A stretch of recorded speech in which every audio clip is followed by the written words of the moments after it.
And we're returning to Genesis, where we left off some weeks ago.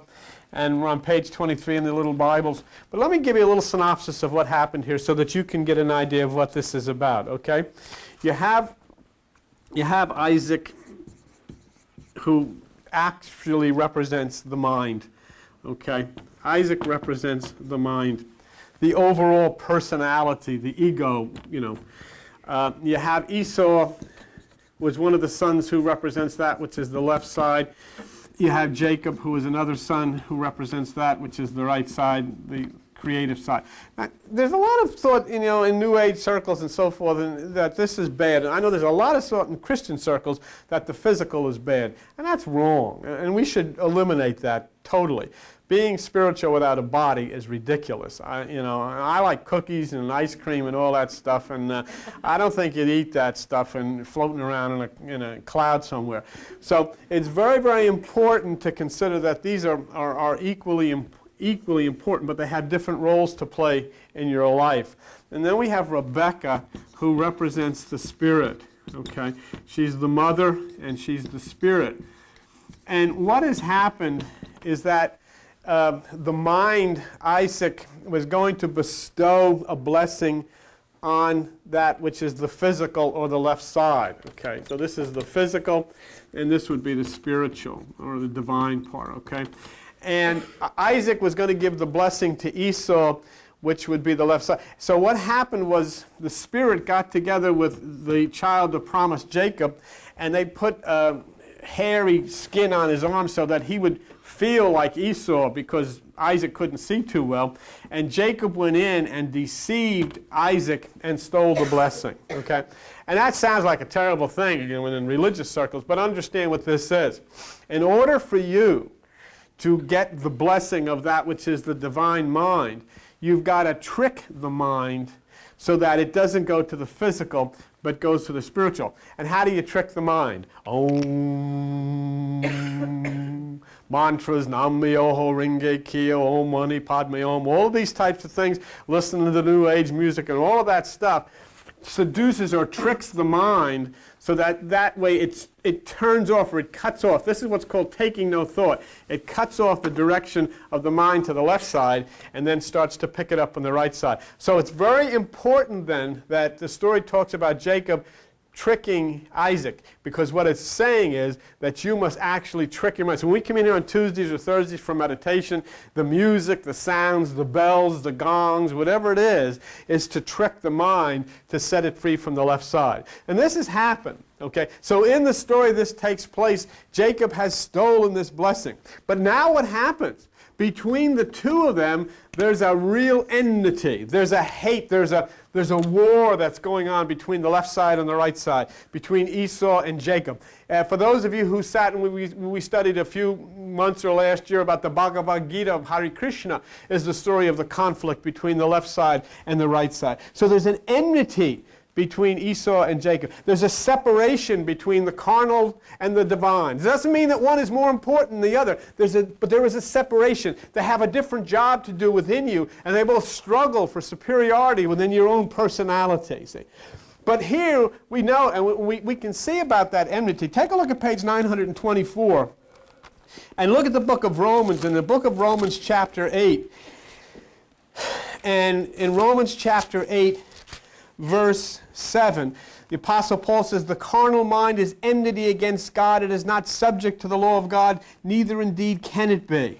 So here is this story then of the struggle between the left side and the right side. The struggle between that which is your physical and that which is your spiritual. The struggle between that which is the lower flesh and that which is the higher divine principle within you. This is a continuation of the Cain and Abel story, okay? What was such a big deal about Abel? It said he brought sheep. And God loved that, but it said Cain brought the things, the fruit of the ground and vegetables and all that, and God didn't like that, and I could never deal with that. What's the matter with this guy? This guy, God is nuts. He says, this guy likes sheep, and he's going to like him. The other guy worked as hard as he could. All he had was cabbage and broccoli and string beans, and why get mad at him? But see, the understanding of this, bringing sheep means you bring those which are your thoughts.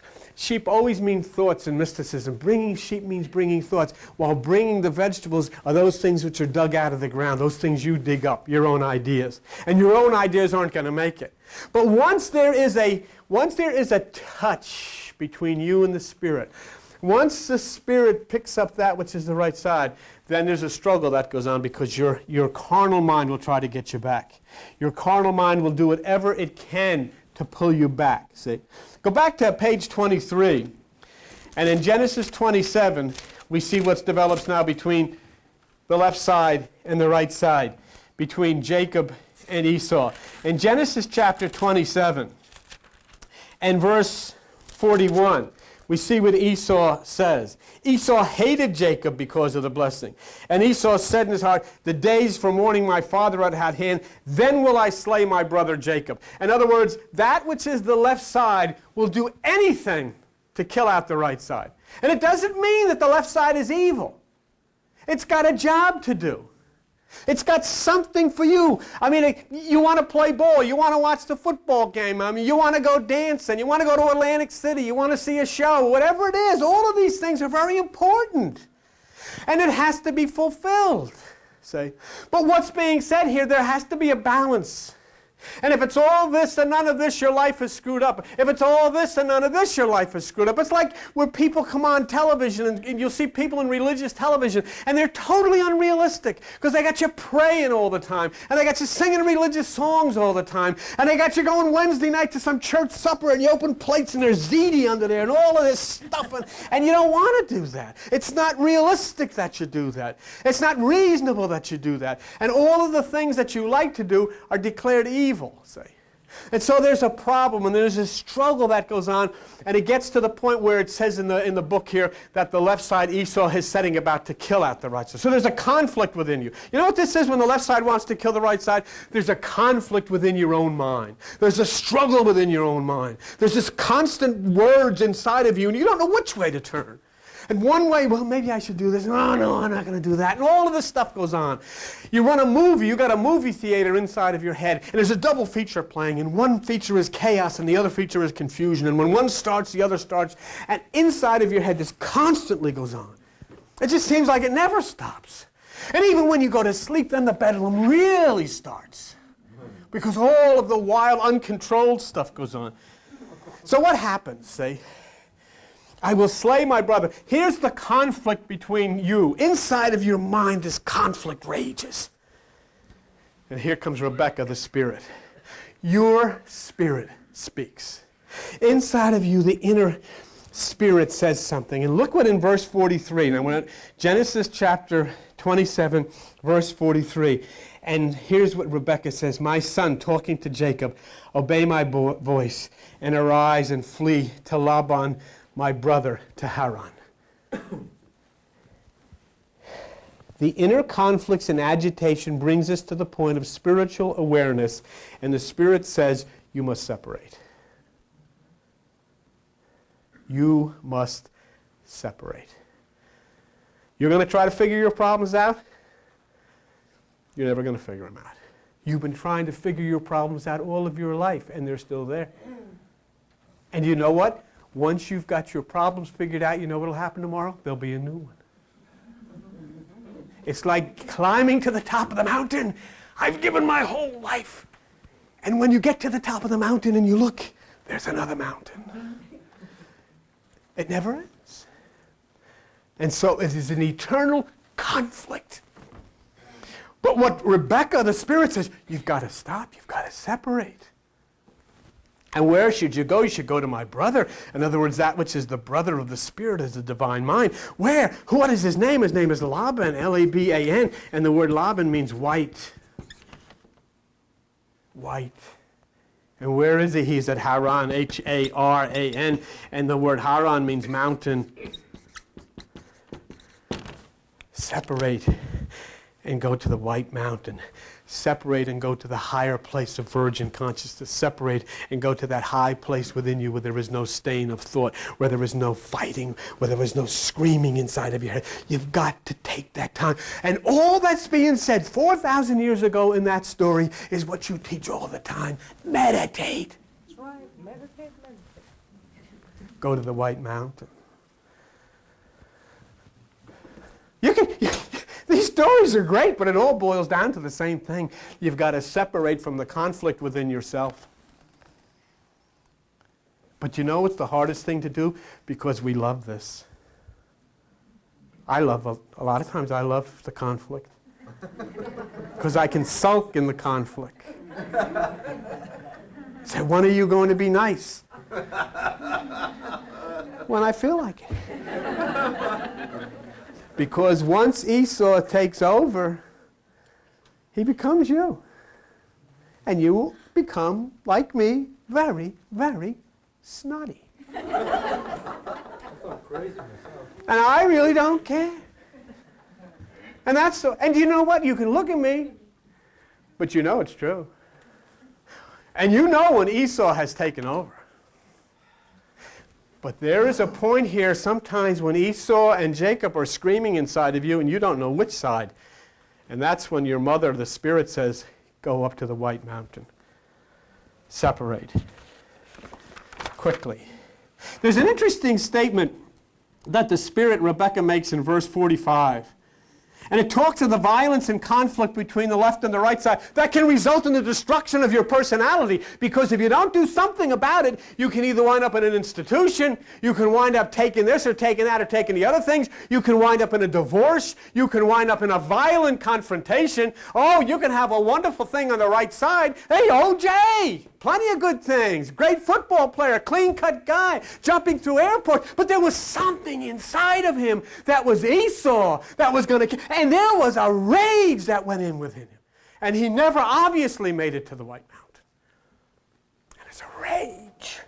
And when that rage gets to a point where it's unchecked, it can destroy the entire personality. And Rebecca in Genesis 27:45 says, until your brother's anger stops and he forgets that which you've done, then I'll send and fetch you. But why should I be deprived of both of you in one day?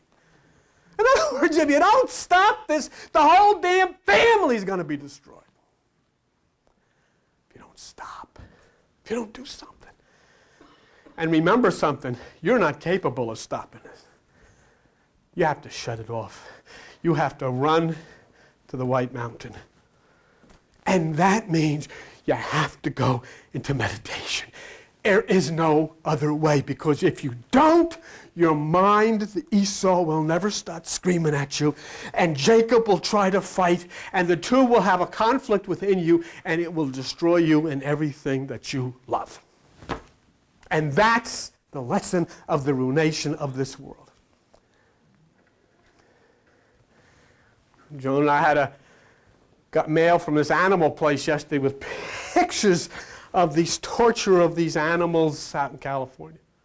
Oh, sure, there may be after some animal experimentation under set conditions for a particular thing. We can live with it. But the hideous stuff that goes on, the bizarre torture that they subject these animals to. And what do you think happens? Oh, they think, oh, well, we're discovering this. But for every disease they discovered a cure for, there's been another one that's jumped up to just rip the guts out of people.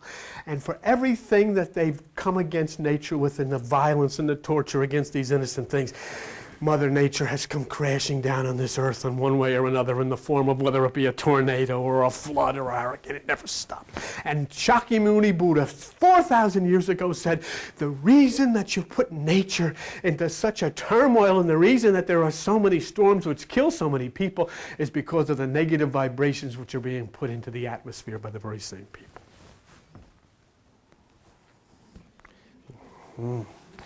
Do you think you can torture the innocent ones of nature for monetary gain, and nature will not respond? Certainly she'll respond.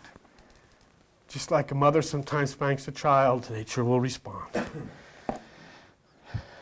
And I loved it when you said you went out and you sat in the midst of the leaves and the trees, and you sat in her arms and respected her, and she loved you. So the child of promise here, which is within each one of us, is clearly defined to stay away. And you know what this is called in Scripture, in metaphysics? In this particular story, it's Esau, but you know what it's also called? Well, not in the scripture. It's called a strange woman.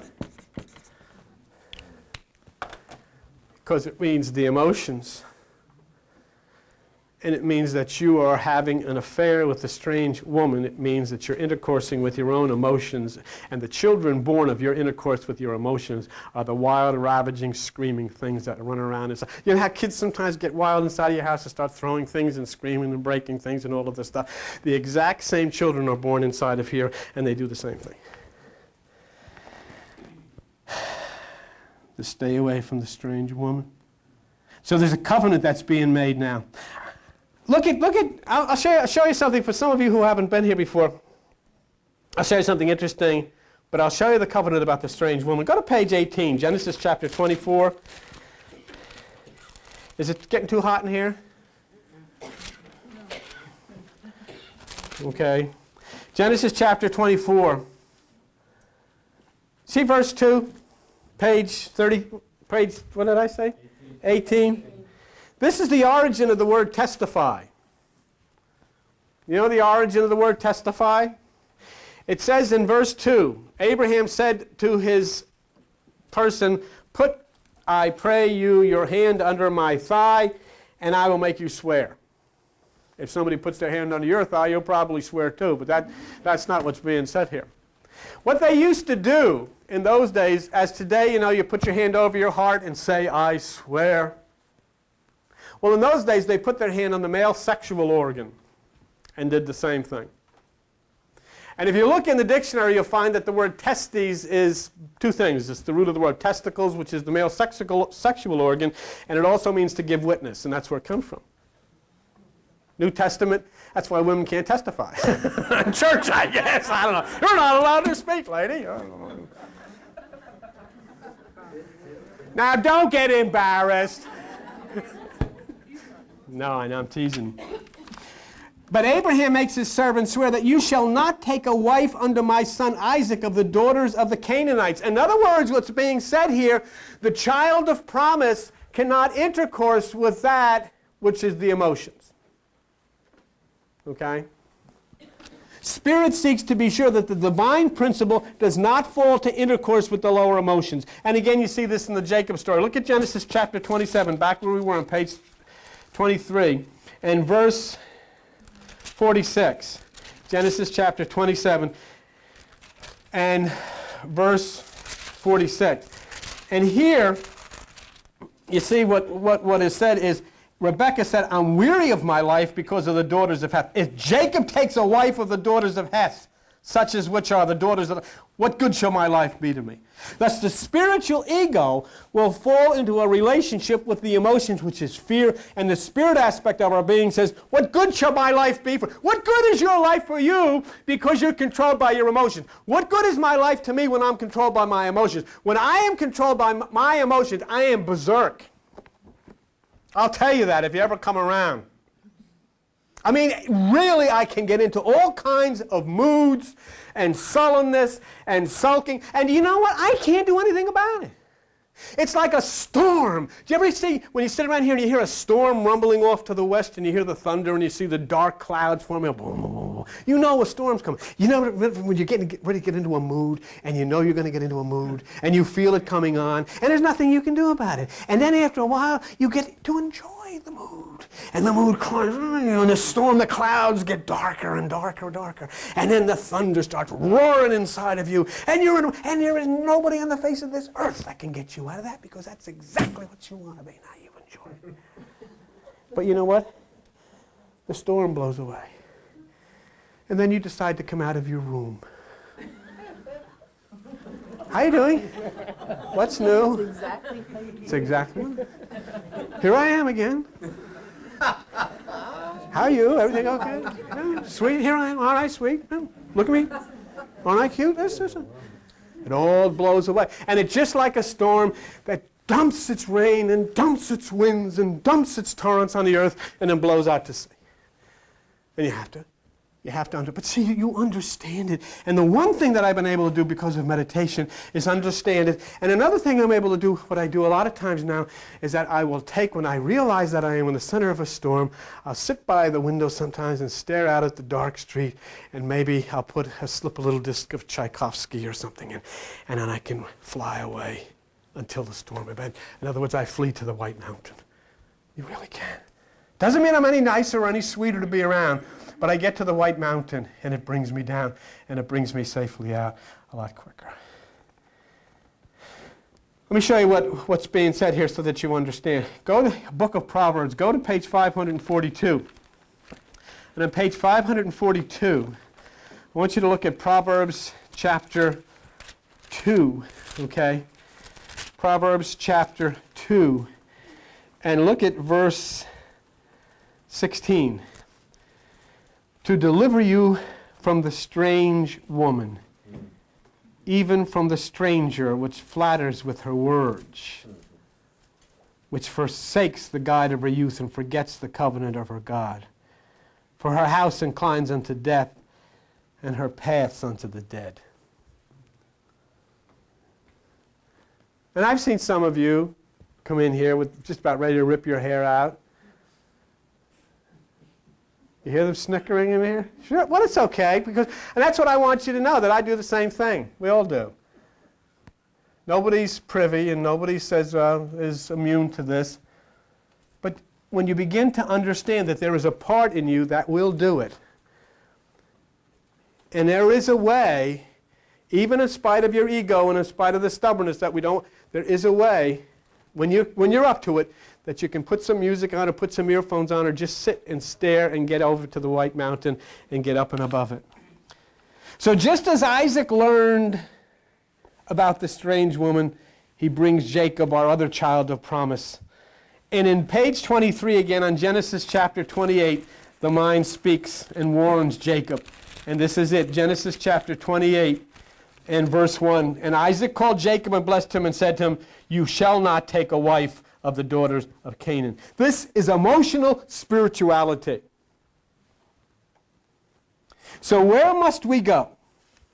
We must take our conscious impulse someplace special. We've got to be aware that we cannot spend our time intercoursing with our emotions. We cannot spend our time feeling sorry for ourselves. We cannot spend our time plotting all of these grand scale things that we're going to do to get out of the mess we're in. We've got to realize that when we're doing that, we're intercoursing with the strange woman. We're intercoursing with the left side. We've got to go someplace, and it says in Genesis chapter 2, Genesis chapter 28, verse 2, arise and go to Padam Aram. And Padam Aram means the high place. Get up and go to the high place. And you know what's so beautiful about this? You don't have to tell me you did what I suggested, because that's the worst. I never like to do that. I never like to do what anybody tells me to do. I love to do just the opposite, and I will. People tell me to do this, I'll do just the opposite. When I used to be in the regular churches, everybody sat down, I get up. Because I'm a terrible revolutionary like that. I believe in individuality, I believe in individual freedom, and I believe you have to chart your own course. But you can do this, and I'll never know it. But you should. You should arise and go to the high place. And it says, look what it says, the house of Bethuel. And you know what it means, the house of Bethuel? You know what that means? The house of the Virgin. The house of the Virgin. The house of the Virgin. Your mother's father, Laban, the place of divine purity, and take a wife from the daughters. In other words, take a wife from the desires of Laban. In other words, take a wife from the desires of the pure mind. Start intercoursing with that which is this feminine principle of spirit in your meditation. If you'll only understand how this works, if you'll only understand this is not a religious thing, if you'll only understand that psychiatrists realize, the psychologists realize, the scientists realize, the universe realizes, it's cosmic mind, it's within, between your own ears. It's so personal, it doesn't cost you a dime. And all you have to do is discipline yourself to spend some time within and direct your energy upward, and you'll intercourse with that which is the divine one from the high mountain of that which is peace and love and understanding, which will start to direct you. So we rise to the place of virgin consciousness. We enter into the place of absolute purity. We enter into the place of absolute perfection, which is the place of whiteness, which is the place of Laban. In Revelation 2:17 it says, I will give him a white stone. What are you going to have to overcome? You have to overcome yourself. I have to overcome myself. I have one enemy in the world, my thoughts. It's the only enemy you've got, is your thoughts. You say, somebody, I'm not picking on you two, but here's this, stand up here for a minute. Why don't you turn around so they can say, yeah. See these two? See, now this one here is always stirring up this trouble. And she says here, why are you always stirring this up? Yeah, you're always happy, you're always peaceful. Then she comes along and starts stirring all this stuff up. Right? Say yes. Yes. It's not true, I'm only kidding. Sit down. You were great. It's your debut. You were just great. Congratulations. But you know what Buddha said? Would you just stand up a minute? Buddha said she didn't stir anything up. It's not the person who stirs. Sit down. It's the one whose cup had sediment in the bottom of it. See? What he's saying is, if you clean your own cup, the other person can stir all they want, and your cup will never get dirty. It's not the person that's stirring, it's the sediment in the bottom of your cup. It's all the crap that's collected there from your youth, from your families, from your teachers, from the government, all the things that have made you feel so rotten lays at the bottom, and all somebody's got to do is come and say one word and it'll blow you off like that. Do you ever get to the point where you're right on the edge and you've got a chip this big, and all you need is one person just to look at you and you explode? Your cup can't take any more sediment. But what Buddha is saying is the meditation cleans the bottom of the cup, and then when they come and they can stir and they can do all they want to try to get that water dirty, but it's not going to get dirty because you have cleaned out the cup yourself. He that overcomes, it says, shall be clothed in white raiments. In other words, you overcome yourself and you are living in that which is separated from all of those things. So Esau, the physical side, goes forth and takes wives. And guess who Esau takes where he goes to get his wives? Esau goes where to get his wives. Now this is the left side. This is the physical side. Look at page 23 again. Look at Genesis chapter 28. Do you remember our friend? Look at chapter 28. And verse 9. Esau went unto Ishmael. You remember Ishmael? Ishmael is actually the father of Muslim religion. Hey, are you Muslim? Welcome. Esau's the father, so you know about Ishmael. Ishmael is the father of the Muslim religion. And Esau goes and he takes of the children of Ishmael. The physical. And as I said to you, this is just as important as the spiritual. Look, you know what? I'll tell you right now. You want to know how important it is? Every single person in this room will desperately preserve your physical life before you'll even give two thoughts of your spiritual life. That's how important it is. And so this is the point then. The beautiful point where we're just going to leave this story and just start something real quick because we got to get where Esau goes and takes what is the children of Ishmael, and Jacob moves up into the higher place to separate, and the two are separated. We'll catch up with them in a little while, but here just for a moment when we close this thing out, I want to go with you and just show you something very occult, very beautiful, and we'll conclude with it as we get to this point. Genesis chapter 28, okay?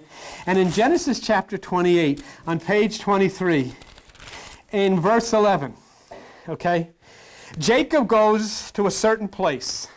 Now remember, here you are. You've come through the conflict of your own mind. You've come through the struggles of your own mind. You've separated. You've gone into meditation so that you've separated from all of that hostility and all of that screaming within you. This is what Jacob is. And in Genesis chapter 28, verse 11, it says, he went upon a certain place and stayed there all night because the sun was set. He took of the stones of that place and put them for his pillows and lay down in that place to sleep. And then it says, and he dreamed, and behold, a ladder set up on the earth, and the top of it reached to heaven, and behold, the angels of God ascending and descending on it. That's the universal law of what they call evolution and involution. Evolution and involution. Jesus comes down, Jesus goes up. The sun comes down, the sun goes up. The chrism comes down from the claustrum, the chrism goes up. The energy comes down to the solar plexus, the energy goes back up through the kundalini. The angels come down, the angels go up. Did you know that the story of Jesus coming down and ascending back up to the Father's house is the story of the chrism, which is the life oil which comes down from the claustrum of the brain and comes down into your body and accumulates in the solar plexus and then gives life to the flesh. And then through the power of meditation and the kundalini, the chrism through the crucifixion of meditation rises back up the spinal canal and touches the pineal gland, which is the father of the lamb of Aries, which takes away the cold and the guilt and throws open the right hemisphere, and summer comes to your life. Did you know that was the whole story's about? The sun comes down, the sun goes up. Jesus comes down, Jesus goes up.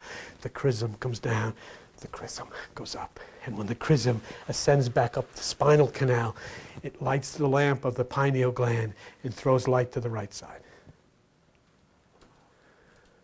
That's what this is.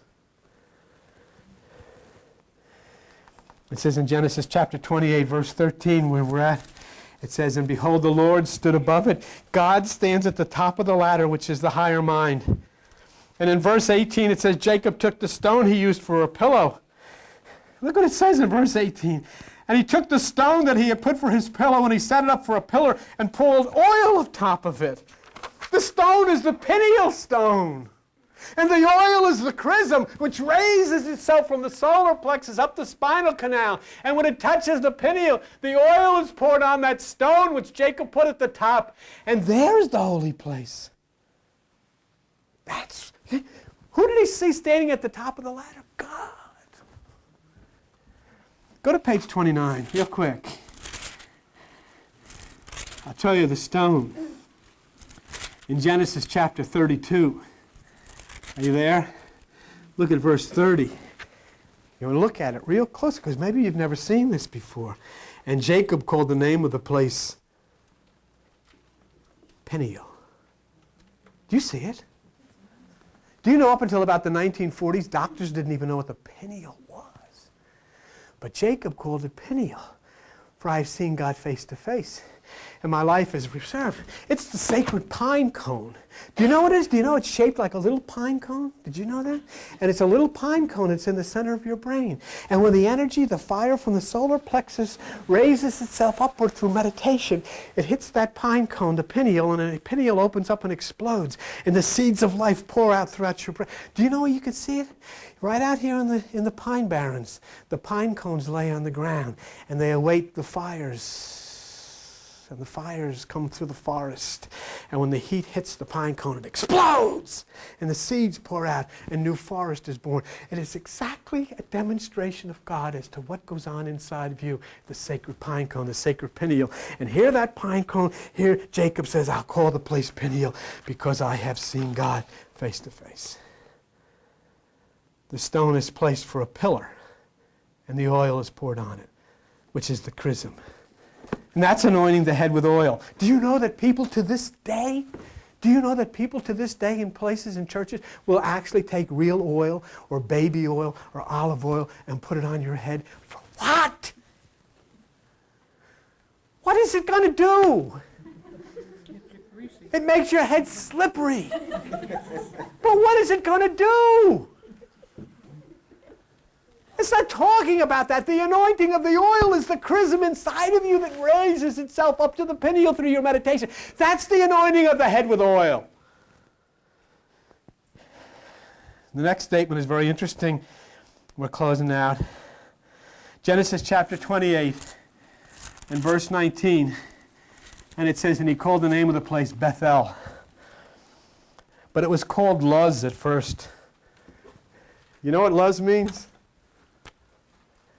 It means nut tree. It means nut tree. And here I have a combination of two things, ancient mythology and Kabbalah. You know who Nut was, besides us? The Egyptian sky goddess. The goddess of the mind. The goddess of the mind. That's why you call people a Nut. Nut was the Egyptian sky goddess.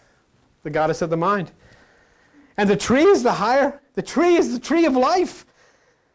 So the nut tree is the tree of life, which is activated by that which is the goddess, the feminine spiritual principle of the higher mind. Becomes what? The feminine spiritual principle of the higher mind, Luz, becomes Bethel, the house of God.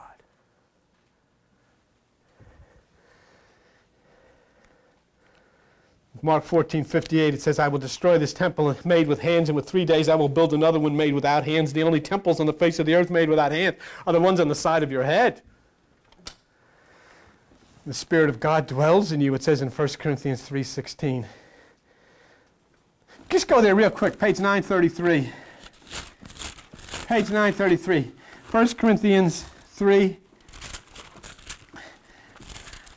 And look at verse 16. You should see it. Okay? You should see it. I think I was in, am I? No, yeah, I'm in the right place. 1 Corinthians chapter 3 in verse 16 says, don't you know that you are the temple and that the Spirit of God dwells in you? And do you know what? And that's the only thing I have ever preached in this place, and I am called an occult maniac, a Satanist. And what's it say in the book? Don't you know? You're the temple, and the Spirit of God dwells in you. So, the stone is the peniel. And I'll tell you something, your religious preachers, your religious teachers, your religions do not acknowledge the pineal. Have you ever been in a church where they told you about the pineal gland?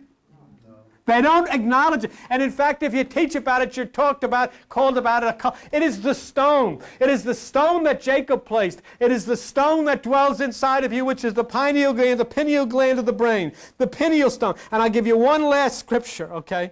And that's on page 525. Just look at that one with me and then we're done. Page 525. Psalm 118. And this is what it talks about. And this is, you can see it in today. The fact that they know nothing of this in this new age. They know nothing of the new age. They know nothing of these crop circles. They know nothing of what is coming down by the light beings of the universe. They know nothing of God's movement in this age of Aquarius to turn this from a place of bombing in hell and fire into a place of love. But in Psalm 118, verse 22, it says, the stone which the builders refused has become the headstone of the corner. And they have refused it. And it's become the headstone. And it has become the source. And whenever you meditate and whenever you enter into your meditation, that little pineal gland opens up. The pineal stone, the headstone. And this stone, the pineal, becomes active in meditation. And in Genesis 28:22, Jacob says, and this stone which I have set for a pillar shall be God's house. And of all that you shall give, I will give the 10th unto that place, which means I will sacrifice my thoughts and I will sacrifice that which is my side, and I will give unto you the stone. And so there we gone through the point where we were in this struggle. We were in this struggle with ourselves, Jacob and Esau. We were in this battle within raging in our own minds. We received the instruction from the Spirit to go to the place of the white mountain, which is the higher place of consciousness separated from the thoughts of the mind. And there in the wilderness of meditation, we found this stone, which is the pineal stone. And it showed us the movement upward to the spine, downward to the spine, the flow of the tides, the flows of the heavens. And at the very top of that place, at the very top of that ladder was God. And it was the pineal stone. And the oil was placed upon the pineal stone because the energy from the solar plexus through the kundalini had driven it upward and bathed that pineal stone in the oil of life. And there we made a pillar. And there we made a pledge. And there we made a covenant inside of ourselves of an everlasting union and an understanding of God and of this age. Okay. Thank you. And we'll be back.